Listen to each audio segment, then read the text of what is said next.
Hello, and welcome back, adventurers. Get comfy, and let me tell you about the history of Valachan and how one man has been controlling it for well over a century. Although the two groups share no ethnic ties, Valachani have a few tenuous cultural threads in common with the Kharkov. Primarily, they make little distinction between myth and history. Highly social people, the Valachani's rich oral history is preserved in both immutable rituals and less rigidly preserved folk tales. Deep in Valachani's false history, a nameless race of dark-skinned hunters inhabited the primeval forest, perfectly at one with nature. Yutu, the provider, depicted as partway between a human adept and a fey god, lived among them, maintaining the natural balance of the forest with his magic and fey servants. Sometime around 320 Baron calendar, a 10th kinfolk the Valachani called the Vasi appeared out of the mists and embarked on a terrible war called the Pacification. Over the next 20 years, the Vasi slaughtered hundreds of natives and enslaved hundreds more. The Vasi also arrived carrying white fever. This was a minor illness for their people, but with no resistance, countless natives lost their lives to the disease. Each act of devastation opened a new wound in Yuto's body. The god was supposedly unable to stop the devastation because the Vasi lived outside nature, where he had no power. Finally, the panther, most cunning of animals, discovered the only way Yuto could save his realm. Yuto sacrificed himself to bring both sides to harmony, merging the two races into one. The newly created Valachani possessed the independence and wilderness skills of the natives, and the language, complex society and tendency towards tyrannical governments of the Vasi. Valachan's confused theology maintains that Yuto is indisputably dead, but still conscious and able to guide his followers. Supposedly, Yuto departed Valachan for the moon, and the Valachani were left as a scattering of city-states for more than 2 centuries. And this is when von Kharkov's story begins.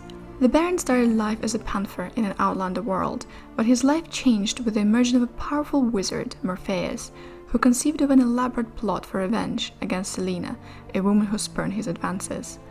Morpheus used a rare polymorphic magic to transform a panther into a full-grown man, naming his creation Baron Urik von Kharkov. Morpheus arranged for Urik and Selena to have frequent chance encounters. The pair became lovers, and when the two were locked in a lover's embrace, Morpheus dispelled the magic that maintains Urik's humanity. The savage panther tore Selena to shreds. Morpheus bestowed human form upon Urik, not expecting the panther to remember his prior human incarnation. Urik, horrified by the uncontrollable beast within him, escaped from the wizard and fled the country, burning with hatred and humiliation. He stumbled into a bank of fog, emerging in Darkon, where a bard told him legends of Azalin's vampiric secret police. Urik sought out a vampire to induct him into the ranks. In Undeath, Urik desired not just power and immortality, but control over the panther. What he received was 20 years of slavery to a Kargat master. When his master was killed, Urik fled into the Misty Border.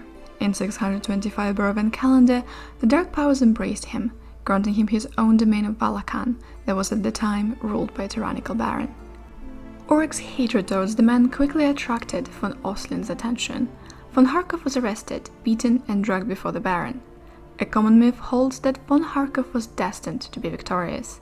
As the bonds inexplicably fell from von Kharkov's arms, he immediately leaped forwards and broke the ancient baron's neck. Von Kharkov assumed the barony. In a sign of divine approval, the mists parted to the north, revealing Valachan's neighbors in those days, Invidia, Gundarak, and Kardakas. The well-loved Urik von Kharkov ruled for 51 years from von Oslin's old castle, which he converted and renamed Castle Pantara. During this period, he created a private army, the Black Leopards, and gave the mayors of Halbeni, Kortwald, and Ungrad a seat on his council for them to air their grievances. Urik of the time was by no means an even-tempered or kind man, but compared to his predecessor, he ruled lightly, so long as his rule was respected, his taxes paid, and his privacy left inviolate. All this came to an end in 671 BC, when he was allegedly killed by the Cat of Volkovic, a magic statue created by a mad wizard.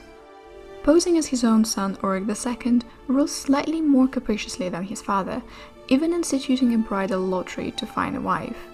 These women invariably die of white fever, run away, or simply disappear within a year, prompting an unloved tradition of near-annual lotteries. Urik's biggest mistake is likely the appointment of Lady Adeline, a sadistic foreign elf, as a chief tax collector. Her vile behavior sparked several revolts between 680 and 730 Barovian calendar, which quickly spiraled into protest over the work levies at Castle Pantara, the lottery, and Urik's oppressive taxation. All uprisings were brutally stamped out, and their leaders made into grisly examples. The most recent revolt occurred in 740 BC, notable because it almost succeeded. Urik barely survived a magical assassination attempt. As he was struck down, terrible earthquakes shook Valachan. The country was physically wrenched away from its bed south of Siphicus and slumped into its current position.